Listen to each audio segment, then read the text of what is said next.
Gloire à Dieu, alléluia, gloire à Dieu. Nous bénissons le Seigneur pour le souffle de vie qu'il ne cesse de nous accorder en ce jour.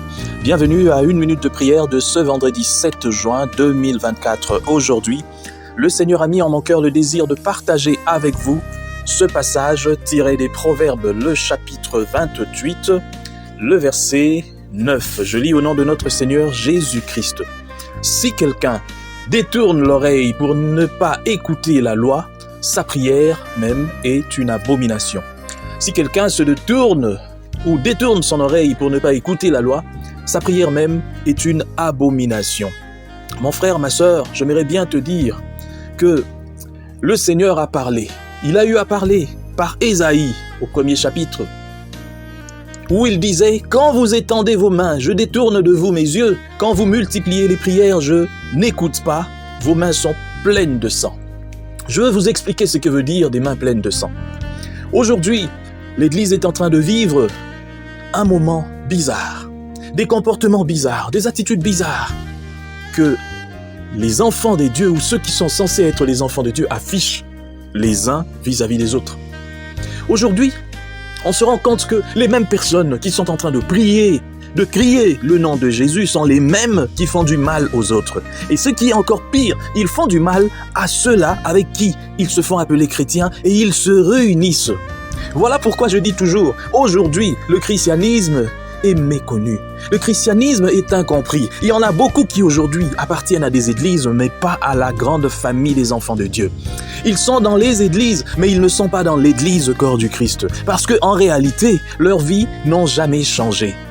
Moi, je ne peux pas concevoir, et Dieu même ne peut pas concevoir, tel qu'il le dit ici dans Ésaïe chapitre 1, les versets 15 et 16, que toi tu sois méchant, que tu sois commère, que tu sois adonné à une vie de débauche, une mauvaise vie. C'est toi qui détruis la vie des autres par les mensonges, par tout ce que tu répands sur les autres, par la cupidité, par des choses bizarres que tout le monde voit d'ailleurs.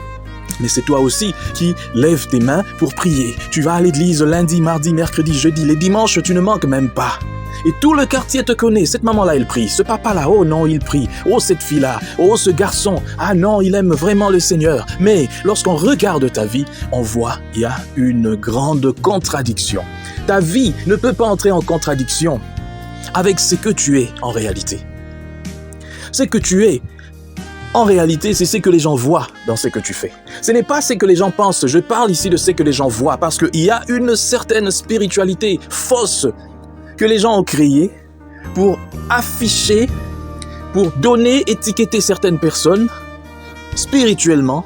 Pourtant, nous ne pouvons étiqueter quelqu'un spirituellement que par rapport à ce qu'il fait en réalité physiquement. Parce qu'en réalité, tous ces gens qui se disent qu'ils sont spirituels ne sont pas spirituels.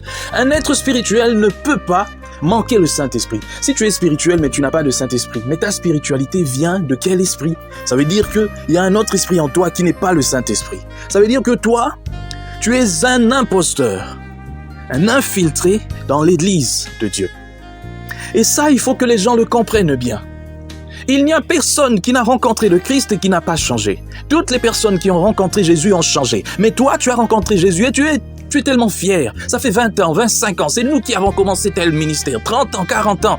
Mais ta vie n'a jamais changé. C'est toi qui es connu comme la mauvaise personne. Et quand tu te comportes, on voit bien que tu es mauvaise. Mais tu vas à l'église, tu vas perdre ton temps. Change d'abord avant que le Seigneur ne puisse t'agréer. Parce que tu peux passer toute ta vie à l'église, mais tant que tu n'as pas donné ta vie à Christ, tout ce que tu fais à l'église n'est que du théâtre. C'est du n'importe quoi. Tu passes ton temps. Mieux vaut pour toi rester à la maison, regarder la télé ou faire je sais pas quoi. Mieux vaut pour toi d'ailleurs pécher littéralement plutôt que d'aller faire figuration à l'église. Et vous verrez, il y a des églises qui peuvent compter 30 000 membres, mais où 29 000 ou 29 900 personnes font figuration. Parce que l'évangile pur n'est plus prêché.